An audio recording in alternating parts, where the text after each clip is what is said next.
चलिए बेटा, पवन दूती के आगे हम पढ़ेंगे 44 44वां पहरा है। पंक्ति है, प्यारे प्यारे तरु किसलियों को कभी जो हिलाना, तो तू ऐसी मृदुल बनना टूटने वे न पावे। अब तक हमने पढ़ा, राधा हवा को दूत बनाकर कृष्ण के पास अपनी व्यथा को, अपने मन की पीड़ा को भेजना चाहती है और हवा को बार बार कह रही है कि रास्ते में तुम इस तरह से करना, ऐसे चलना, ऐसे बोलना। तो देखिए, प्यारे प्यारे तरु किसलियों को कभी जो हिलाना। राधा कहती है कि जब तुम रास्ते में चल रहे हो, तरु अर्थात वृक्ष, किसलियों किसको कहते हैं बेटा? पेड़ के बिल्कुल कोमल नाजुक पत्ते होते हैं, जो बिल्कुल आपने देखा होगा कच्ची पत्तियां हल्की रेडिश लिए होती हैं। तो क्या कहते हैं, जब तुम उन पेड़ों को हिलाओ, अर्थात जब तुम वहां से निकलो तो मृदुल का अर्थ इतनी कोमलता से, इतनी शालीनता से निकलना कि वे कच्चे पत्ते टूट न जाए, टूटने वे न पावे। शाखा पत्रों सहित जब तू केली में लग्न होना, जब तू शाखा अर्थात जो पेड़ की टहनियां हैं उनके पत्तों के साथ केली अर्थात खेलने में, क्रीड़ा करने में तुम लग्न हो जाओगी, तो थोड़ा भी न दुख पहुंचे पक्षी के शावकों को। तो यह ध्यान रखना कि उस वृक्ष पर जो पक्षियों ने अपने घोंसले बनाए हैं, उनमें उनके जो शावक अर्थात बच्चे हैं, उन्हें थोड़ा भी दुख न पहुंचे। राधा क्या कहनी चाहती है कि पेड़ों को भी तुम इतनी कोमलता से हिलाना कि न तो उसके कच्चे पत्ते टूटे, न ही पेड़ पर बने हुए घोंसलों में रखे हुए पक्षी के शावक अर्थात बच्चों को कोई भी क्षति, कोई भी दुख पहुंचे। तेरे जैसी मृदु पवन से सर्वथा शांति कामी, कोई रोगी पथिक पथ में जो कहीं भी पड़ा हो। सर्वथा का अर्थ होता है हमेशा, शांति कामी का अर्थ है शांति की कामना करने वाला। तेरे जैसी मृदु पवन से, कि तुम कोमलता से चलने वाली हवा से यदि कोई शांति की कामना करके, कोई रोगी, कोई बीमार रास्ते में पड़ा है, कोई बीमार है, यात्री है, बीमार हो गया और एक कोने में पड़ा हुआ है और उसे लगता है कि थोड़ी हवा चल जाए तो मुझे शांति मिले, तो तूने क्या करना है? तो तू मेरे सकल दुख को भूल के धीर होके। राधा की परोपकार की भावना दिखाई देती है कि मेरे दुख को छोड़ करके तुम उसके दुख को दूर करना, भूल के धीर होकर, धैर्य के साथ मेरे दुख को भूल जाना, खोना सारा कलुष, उसका कलुष का अर्थ है उसके मन की, तन की पीड़ा को दूर करना, शांत सर्वांग होना, उसके सभी अंगों को शांति प्रदान करना। कोई कलांता कृषक ललना खेत में जो दिखावे, धीरे धीरे परस उसको कलांती सर्वांग होना। कलांता का अर्थ क्या है? थकी हुई। कृषक ललना की कोई कृषक महिला की खेती कर रही है, खेत में अगर तुम्हें दिखाई देती है, खेती बाड़ी का काम करने वाली कोई महिला थकी हुई तुम्हें दिखाई देती है, तो धीरे धीरे उसको स्पर्श करना और सभी अंगों की क्लांति को खो देना। कि देखिए बेटा, गर्मी में जब भी हम कोई बाहर धूप में काम करते हैं और हमें थोड़ी सी ठंडी हवा, शीतल हवा मिलती है तो बड़ी शांति प्राप्त होती है। तो राधा उसे यह संदेश देती है, जाता कोई जलद यदि हो व्योम में तो उसे ला। अगर तुम्हें आसपास कोई जलद अर्थात कोई बादल दिखाई दे रहा है आकाश में, तो उसे अपने साथ उड़ा करके ले आना। छाया सीरी का अर्थ है सारी की सारी छाया सुखद करना, शीश तप्तांगना के, तप्तांगना का अर्थ है तपते हुए अंग वाली महिला के सिर पर लाकर बादल की छाया कर देना। आप देखेंगे बेटा, हम आमतौर पर बात करते हैं कि बादल छाए होते, हवा आती है तो हवा अपने साथ बादल उड़ा कर ले जाती है। और राधा क्या कहती है कि अगर खेत में कोई कृषक महिला मेहनत कर रही है और थकी हुई लग रही है, तो तुम उसको छाया देना, धीरे धीरे चलना और कहीं से जल वाला बादल भी ला करके उसके ऊपर कर देना। आगे क्या कहते हैं, उद्यानों में सुउपवन वापिका में सरों में, फूलों वाले तवल नवल तरु में, पत्र शोभी द्रुमों में, आते जाते न रम रहना, ओ न आसक्त होना, कुंजों में ओ कमल, कुल में वीथिका में, वनों में। अब राधा कहती है कि जहां किसी को जरूरत है वहां तुम उसकी मदद करना, पर मथुरा के उद्यान, उपवन, भोसू का अर्थ है बहुत सुंदर सजे हुए उपवन, बाग बगीचों, सरों अर्थात तालाबों में, फूलों वाले नवल तरु में, वृक्षों के ऊपर नए फूल जो खिले हुए वृक्ष की शोभा है, पत्र शोभित द्रुमों में, जो पत्रों से सुशोभित द्रुम है, लताएं हैं, वहां आते जाते रमने जाना, ठहरने जाना, नहीं आसक्त होना। राधा क्या कहना चाहती है कि हे हवा, तुम मथुरा की सुंदर बाग बगीचों में, वृक्षों में, फूलों में, फलों में आसक्त होकर के रमने जाना, कुंज में, कमल कुल में, जहां पर कमल के कुल का अर्थ है समूह खिले हों, वीथिका अर्थात गलियों में, वनों में, कहीं पर भी ठहरना मत, बस जहां जिसको जरूरत है उसकी मदद करके सीधा कृष्ण के पास पहुंचकर मेरी व्यथा को सुना देना। क्या कहते हैं कि जाते जाते पहुंच मथुरा धाम में उत्सुका हो, न्यारी शोभा वर नगर की देखना मुग्ध होना। जैसे जैसे तुम मथुरा पहुंच जाओगी, धाम अर्थात वहां के महल है, उत्सुक होकर उनको देखना। वर नगर अर्थात वह बड़ा सुंदर शोभा वाला नगर है, उसको देखकर मुग्ध होना। तू होवे की चकित लख के मेरू से मंदिरों को, मेरू का अर्थ है सुमेरु पर्वत जितने सुंदर मंदिरों को देख करके तू हैरान रह जाएगी। आभा वाले कलश जिनके दूसरे अर्क से हैं। आभा का अर्थ क्या है कि जो मंदिर है वे सुमेरु पर्वत जैसे हैं, बहुत सुंदर है, तो उनको देख करके हैरान रह जाएगी। और उनके ऊपर रखे वाले जो कलश हैं, उनकी कांति, उनकी जो चमक है वो कैसी लगती है कि जैसे दूसरे अर्क से है। अर्क किसको कहा जाता है बेटा? सूर्य को। ऐसे लगता है कि सूर्य उदय हो गया है। सूर्य के समान प्रकाश वाले आभा वाले कलश उन मंदिरों के ऊपर स्थापित किए गए हैं, तो उनको देखना ध्यान से। जी चाहे तो शिखर पर जा, क्रीड़ना मंदिरों के ऊंची ऊंची अनुपम ध्वजा अंक मेले उड़ाना। और अगर तुम्हारा मन हो तो उन मंदिरों के शिखर पर जाकर के क्रीड़ा करना अर्थात खेलना। वहां पर जो अनुपम ध्वजाएं फहराई गई हैं उन्हें अपनी गोद में लेकर उड़ाना। देखो बेटा, मंदिर के ऊपर जब भी कोई ध्वजा होती है, ध्वजा किसे कहते हैं? जो झंडा लगाया जाता है, वह जब तेज हवा चलती है तो बहुत तेज तेज लहराती है। हवा को राधा यह संदेश देती है कि तुम मंदिरों के ऊपर लगी हुई ध्वजाओं को भी लेकर के उड़ाना। प्रासादों में अटन करना, घूमना प्रांगणों में, उद्युक्ता हो सकल सुर से सदन को देखाना। प्रासादों का अर्थ क्या है कि बड़े बड़े जो महल है, देखो तो होता है बेटा प्रसाद, जो हम किसी भी देवी देवता का भोग लगा कर लेते हैं, एक प्रासाद लिखा हुआ, इसका अर्थ है बड़े बड़े महल में। अटन करना का अर्थ है टहलना, ठुमकना, घूमना प्रांगणों में, उनके बहुत बड़े बड़े आंगन हैं, बरांडे हैं, वहां पर घूमना। उद्युक्ता हो सकल सुर से, और वहां पर जितने भी सकल सुर का अर्थ है देवी देवताओं से, उद्युक्त का अर्थ है पास जाकर के उनके दर्शन करना। सदन को देखाना, सारे महलों को देख लेना। कुंजों बागों विपिन यमुना कूल या आलियों में, सदगंधों से सनित मुख को वास संबंध से आ। कोई भोरा विकल करता हो जो किसी बाल को, तो सदबाहों सहित उसको ताड़ना दे भगाना।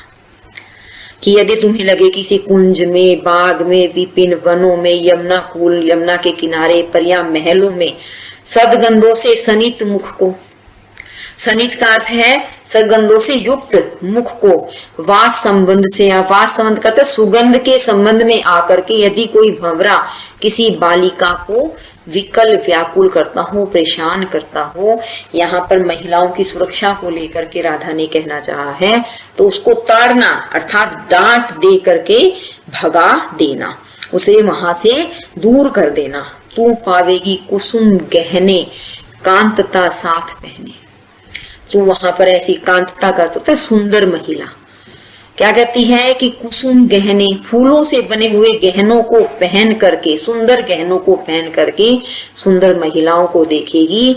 उद्यानों में वर नगर के, वर अर्थात उस सुंदर नगर के उद्यानों में सुंदरी मालिनों को, जिन्होंने फूलों से बने हुए गहने पहने होंगे, ऐसी सुंदरी मालिनों को देखेगी। वे कार्यों में स्वप्रियतम के तुल्य ही लग्न होंगी, अपने प्रियतम अपने पति के साथ वे उन्हीं के बराबर काम करने में लगी हुई होंगी, मेहनत कर रही होंगी। अर्थात जो काम पुरुष कर रहे हैं, माली कर रहे हैं, वे अपने पति का साथ देने के लिए उतनी ही तुलना से, उतनी ही मेहनत से वह कार्य कर रही होंगी। जो श्रांता हो सरस गति से तो उन्हें मोह लेना, और अगर आपको लगे कि वे श्रांता अर्थात थकी हुई हैं, तो सरस गति से, अपनी धीमी धीमी गति से उन्हें मोह लेना, आकर्षित कर लेना। जो इच्छा हो सुरभि सुखदा ले तना भूषणों से, आते जाते सरुचि उनके प्रियतमों को रिझाना। कि अगर तुम्हें लगता है सुरभि सुखदा, कि तुम्हें उनके जो फूलों के गहने पहने, उनकी सुरभि अर्थात सुगंध का सुख लेना है, तो उनके तन पर पहने हुए आभूषणों से आते जाते सरुचि उनके, वहां से उनकी खुशबू को उनके प्रियतम के पास ले जाकर उन्हें रिझाना। अर्थात वे महिलाएं जहाँ कार्य कर रही हैं, उन्होंने जो फूलों के बने हुए गहने पहने हैं, उन फूलों की सुगंध को अपने साथ बहा कर ले जाकर उनके प्रियतम को रिझाना। हे मर्मज्ञ, मर्मज्ञ किसको कह जाते हैं? जो मर्म को जानता, जो सारी बात को अच्छे से पहचानता हो। रहित उससे सर्वदा किंतु होना, जैसे जाना निकट प्रिय के व्योम चुंबी ग्रह। क्या कहते हैं कि तू वहां पर उनके प्रियतम को भी रिझाना, उन्हें भी आराम देना, लेकिन तू सब कुछ बात जानती है, सर्वथा उनके पास बिना वजह न खड़े रहना। जैसे ही वहां का कार्य खत्म हो तो तुरंत मेरे प्रिय कृष्ण के पास व्योम चुंबी ग्रहों में, अर्थात आकाश को छूने वाले, आकाश को चुंबन करने वाले ग्रहों के पास जाकर के, ग्रह अर्थात घरों में जाकर के मेरे कृष्ण के पास चले जाना। तो पूजा के समय मथुरा मंदिरों मध्य जाना, नाना वाद्य मधुर स्वर की मुग्धता को बढ़ाना। और जब वहां पूजा का समय हो तो मथुरा के मंदिरों में चली जाना। वहां पर जो अनेक प्रकार के, नाना करते अनेक प्रकार के वाद्य यंत्र बजाए जाते हैं, उनमें तुमने क्या करना है कि हवा से उनकी मुग्धता का अर्थ है उनके आकर्षण को और बढ़ा देना। अगर हवा चल रही है तो उनका स्वर और अच्छा लगेगा, तो उनके स्वर को और अच्छा बढ़ा देना। कीवा लेके कियत तरु के शब्दकारी फलों का धीरे धीरे रुचि रव से मुग्ध हो बजाना। कीवा का अर्थ है या फिर, या तो तुम अपने वाद्य यंत्रों की मुग्धता को बढ़ाना, या फिर लेके कियत किसी भी तरु अर्थात वृक्ष के जो शब्दकारी फलों का, जब वृक्ष से फल नीचे गिरते हैं तो वह एक सुर में गिरे, इसलिए से उस वृक्ष को हिलाना कि उनके अंदर से एक मधुर ध्वनि निकले। धीरे धीरे रुचिर रव, रव का अर्थ है जो स्वर है, आवाज है, ध्वनि है, वह रुचिर लगे, सबको अच्छी लगने वाली हो, मुग्ध हो बजाना। तुम उस समय मुग्ध होकर के बजाना। नीचे पुष्पों लसित तरु के जो खड़े भक्त हुए, पुष्पों से लसित का अर्थ है लदे हुए, पुष्पों से भरे हुए, फूलों से भरे हुए वृक्ष के नीचे यदि कहीं भगवान के भक्त खड़े हों, कि वहां कोई उपल गठिता मूर्ति हो देवता की, या किसी भी चीज से बनी हुई, गठित का अर्थ है बनाई गई कोई देवता की मूर्ति वृक्ष के नीचे रखी हो, या तो वहां भक्तजन खड़े हों, या किसी देवी देवता की मूर्ति वृक्ष के नीचे रखी हो, तो डालों को परम मृदुता मंजुता से हिलाना। तो वृक्ष की डालियों को मृदुता अर्थात कोमलता से, मंजुता का अर्थ सुंदरता से हिलाना। ओयो वर्षा कुसुम करना शीश देवालों के, तो तुम इस तरह से फूलों की वर्षा करना, देवालों के शीश के ऊपर पुष्पों की वर्षा करना। तू पावे की वर नगर में एक भूखंड न्यारा, शोभा देते अमित जिसमें राज प्रासाद होंगे। उस सुंदर नगर में एक भूखंड अलग सा जो सबसे न्यारा है, सबसे सुंदर है, तुझे दिखाई देगा। वहां पर अमित का अर्थ है जो कभी नहीं मिटे, जिसका कभी नाश न हो, ऐसी शोभा वाले राजाओं के प्रासाद अर्थात महल होंगे।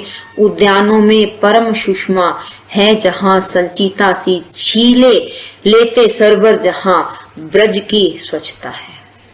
कि उद्यानों में परम शोभा है, ऐसे लगता है कि जैसे सारे संसार की सुंदरता को संचित करके, इकट्ठा करके, उस जो कृष्ण का जहां महल है वहां के उद्यानों में इकट्ठा कर दिया गया है। छीले लेते सरवर, जहां ब्रज की स्वच्छता है, जहां पर अनेक प्रकार के सरोवर हैं, छीले का अर्थ है सुंदर सरोवर है और इतने ज्यादा स्वच्छ है कि आर पार देखा जा सकता है। तू देखेगी जलद तन को, जा वहीं तद गता हो, लो होंगे लोने नयन उनके, ज्योति उत्कीर्णकारी। और जब तुम कृष्ण के महल में पहुंचोगे तो तुम्हें क्या दिखाई देगा? जलद तन को, बादल के समान सांवले सलोने शरीर को, जा वहीं तदगता हो, वहां जा करके, तदगता करते बिल्कुल नजदीक जा करके तू देखेगी तो बादल के समान सुंदर शरीर वाले कृष्ण हैं। उनके लोने नयन, बड़े ही सुंदर आंखें हैं, ज्योति उत्कीर्णकारी, जिनकी आंखों से हमेशा प्रकाश निकलता रहता है। ज्योति को निकालने वाले, प्रकाश को प्रकाशित करने वाले कृष्ण, सुंदर आंखों वाले कृष्ण दिखाई देंगे। मुद्रा होगी वर वदन की, मूर्ति सी सौम्यता की, कि उनके सुंदर शरीर की मुद्रा अर्थात उनका जो रूप होगा, शरीर देखने में ऐसा लगेगा जैसे कि मूर्ति की सौम्यता हो। हम कई बार किसी को देखकर कहते हैं कि वह देखने में इतना सुंदर है जैसे कोई मूर्त हो, तो उसी बात को राधा जी कह रही है कि मूर्ति की तरह से सौम्यता, नाजुकता दिखाई देगी। धीरे धीरे वचन उनके सिक्त पीयूष होंगे और जब वे बात कर रहे होंगे तो उनके मन से धीरे धीरे वचन दिखाई देंगे। सिक्त पीयूष का अर्थ है अमृत, सिक्त का अर्थ है डूबे हुए। कृष्ण के जो वचन है ऐसे लग रहा हो जैसे अमृत की वर्षा हो रही हो, अमृत के समान वे दिखाई देंगे। नीले कंजों सदृश उनके श्याम की गात की श्यामलता है। जो कृष्ण है मेरे श्याम है। नीले कंजों का अर्थ है कमल के पुष्पों, सदृश का अर्थ के समान, भगवान कृष्ण के श्याम की, श्याम के कृष्ण की गात की श्यामलता है। इसका अर्थ क्या है कि ऐसे लगता है कि कृष्ण श्याम है, उनका शरीर श्याम है, या मेरे कान्हा का नाम भी श्याम है, कृष्ण श्याम है, उनका नाम भी श्याम है। जैसे नीले कमल के पुष्प सामने दिखाई दे रहे हों। पीला प्यारा वसन कटी में पहनते हैं फबीला, बड़ा ही जचता है, फबता है। पीला सा प्यारा वसन अर्थात वस्त्र, कटी अर्थात कमर पे पहनते हैं। छोटी काली अलक मुख की कांति को है बढ़ाती। छोटी काली अलक अर्थात उनकी जो काली अलकें हैं, काली लटें हैं, घुंघराले बालों की जो कालीमा है वह बड़ी ही उनकी शोभा को बढ़ाती है। सद वस्त्रों में नवल तन की फूटती सी प्रभा है। सद वस्त्रों का अर्थ है कि जो उन्होंने वस्त्र पहने हैं वे भी बड़े ही सुंदर हैं, बड़े ही प्यारे हैं। आप ये कह सकते हैं उनके अंदर भी एक अमरता है, उन वस्त्रों के अंदर भी एक अमरता है, एक सच्चाई है, सत्यता है।